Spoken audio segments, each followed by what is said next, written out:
Okay, let's talk about what I think was maybe the hottest ticket of TIFF, and that is The Whale. They only had a couple screenings of this movie, so it was hard to get in.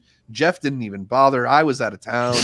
But I think Amanda and Karsten had a chance to see this one. Karsten, people are hyping it up as the big best actor contender of the year. It's the Fraser sauce, Brendan Fraser's comeback. Is this as good as advertised of a performance from Brendan Fraser, and does the movie justify that performance? Well, firstly, shout out to Amanda. The reason I got to see this movie, half Amanda, half Adam, from YMS. But yes, it's, as I tweeted like a week ago, it's like better than you think it's going to be. I think I think it goes past just being like a comeback performance for me. It's like just hands down an amazing performance, like the kind that just you can like know so much about this man just off the first like 2 minutes you spend with him. Which honestly, I don't know if that helps or does the opposite for the film. I don't know. I was a little underwhelmed by the film itself. I'm not gonna lie, and I think it's like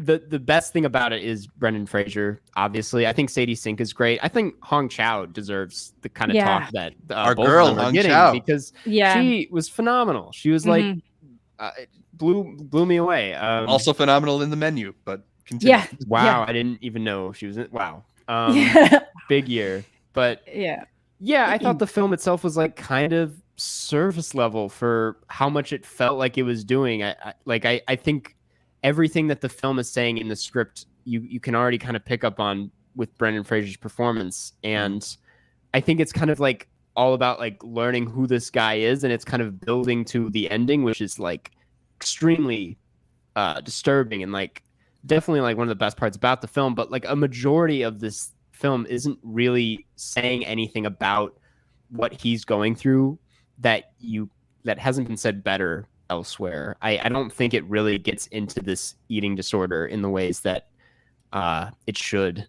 It just felt very surface level and kind of like, look at how horrifying and dark this is, and not really explaining like I don't know how it got to be this way, or in a way that's past just like explaining like the death and like all of that. I don't know. It felt very on the surface to me. But I might be in the minority here. What did you guys think? Yeah, Amanda, what was your reaction? It's just Amanda, Yeah, I think I liked it more than Karsten. I can definitely get the idea that it is very service level in certain ways. I do. This one also has like the discourse going around it that a lot of people are just like very upset that it even exists in the story that it's telling without them really even knowing what story it is telling. And it's based on a play, and it was written, the man who wrote it, it's based on his own personal experience of going through something and becoming like a binge eater as a result of it. And it's kind of him telling the story of reconciling with that.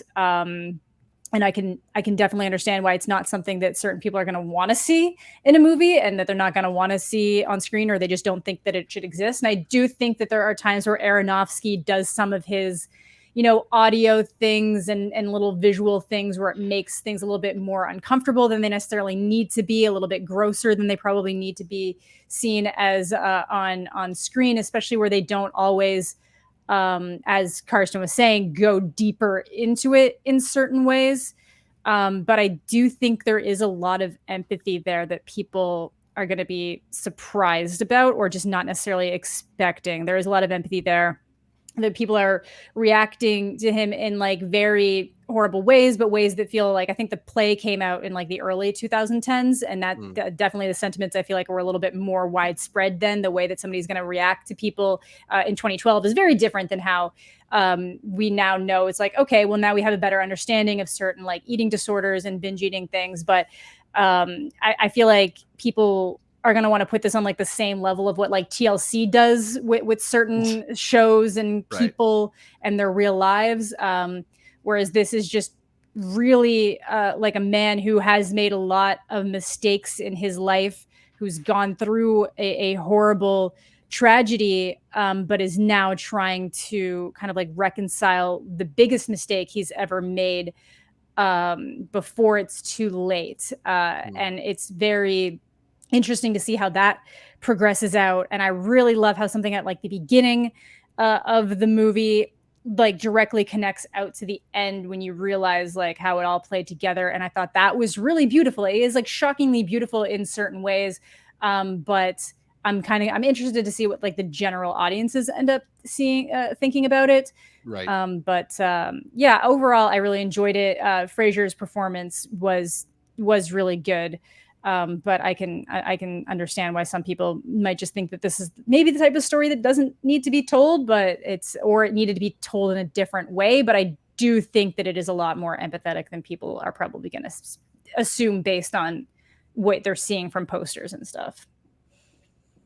Yeah, I'm jealous of you both, not just because you got to see it, but because you got to see it, I think, before the discourse train just spins out of control, and it's almost like impossible to watch this movie without like Twitter's voice in the back of your head. Yeah. But yeah, I'm definitely curious on it for multiple reasons. You know, I'm curious to see how they'll actually handle this story, but also just curious to see a great Brendan Fraser performance, because people who have loved it and people who have hated it all seem to be in agreement about him as an actor in it. So that at least is pretty exciting.